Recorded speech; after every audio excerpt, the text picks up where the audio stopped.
It's Rell, and let's talk about Snowbreak Containment Zone, Amazing Seasun Games, third-person shooter action RPG. Okay, it's actually a gacha game. I decided to give it a chance to defy expectations.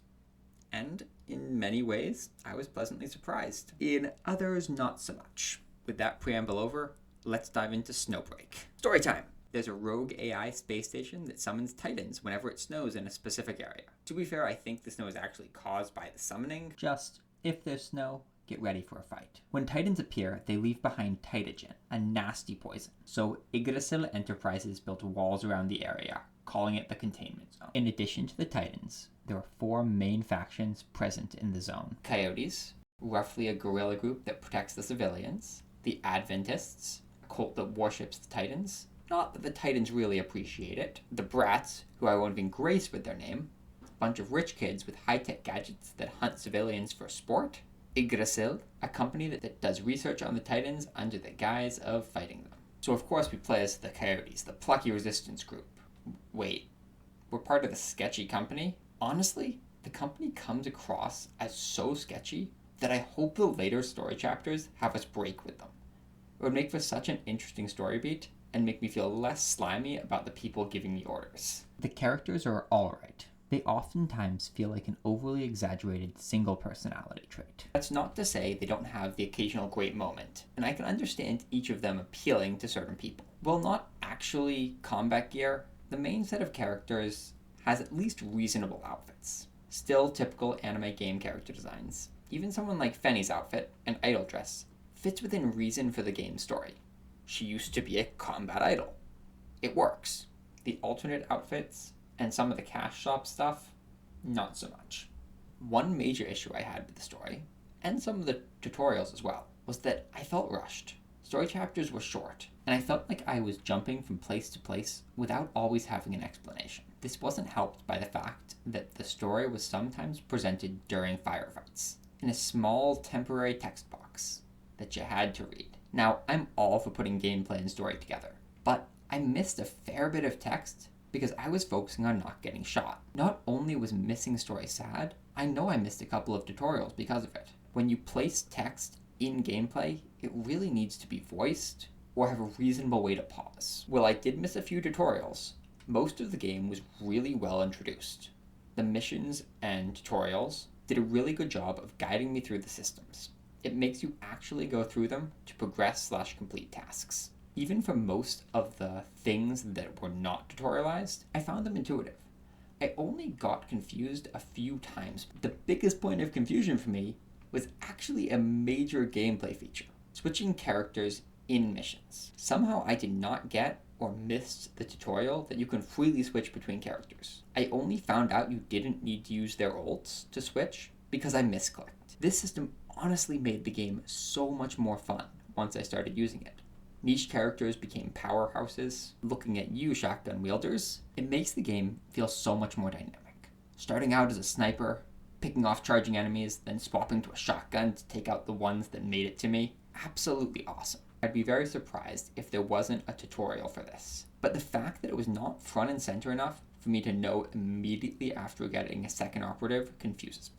It was my favorite thing in the game, the main feature that set it apart. The operatives felt really well mechanically designed. I used every single one I had, and my favorite to play kept changing. They felt diverse, but not unbalanced. Even between orange and purple rarities, the ones I had, every character felt powerful within their own niche. The enemy variety was decent, but it did start to feel a bit samey the further I got. The bosses certainly helped. They had interesting mechanics and rewarded well-aimed and focused shots. Elite enemies ended up kind of being bullet sponges, but not to an obscene amount. There's a decent variety in game modes as well. My favorite, aside from the story, was the multiplayer. Despite level differences noticeably affecting damage, somehow the game still felt good, even playing with higher level players. Throwing enemies around and using temporary skills to specialize your build felt really cool and made each run feel different. Alright, I've put it off long enough.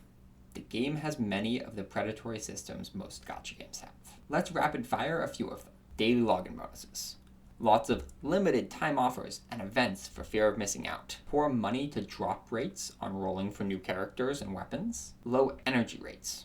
presents in this game that you can buy more of. Cumulative purchase rewards in a battle pass format. Placing a daily free purchase to get you to go to the shop. Obfuscating how much you are spending by filtering through many currencies. Mismatching currency pack sizes, always leaving you with either just too little or a bunch extra. To the game's credit, the shop is far more optional than I've seen in other games. Outside of a tutorial on how to accept the daily freebie in the shop, I don't remember having microtransactions thrown in my face at all. The game has a lot of microtransactions, but from what I experienced, they were cosmetic and side grades, with the exception of buying energy, which I never felt was a big limiter in my play. Now, my biggest issue with the game, the icky part. Small design decisions and word choices can change the lens a game is viewed in. Here's the root of my problem with the game. The mission, own ex-operatives. We don't own people. If this just said employ ex-operatives or contract ex-operatives, it would feel so much less icky. Let's look at some of the other decisions through this lens. The operatives are made to appeal to specific preferences. Preferences are okay, but buying a person with your specific preferences to own them feels real weird. Earlier, I said the base outfits were reasonable. Well, the event characters and extra outfits you buy in the shop are questionable, i.e., here's a swimsuit for a combat operative. The girls don't even have a place to stay until you buy them rooms. And even after that, you increase their mood with buying them furniture. To be fair, I like that taking them on missions and talking with them in the hub can also increase it, but the scale is much lower. The adjunct in universe seems like a decent person, caring about his team missions. However, when you look at him from a design perspective, he feels like a blank slate character to self-insert into, owning an anime girl that fits the player's preferences. And that just doesn't feel good to me. These are game characters, and while it isn't for me, I understand waifu/husbando culture.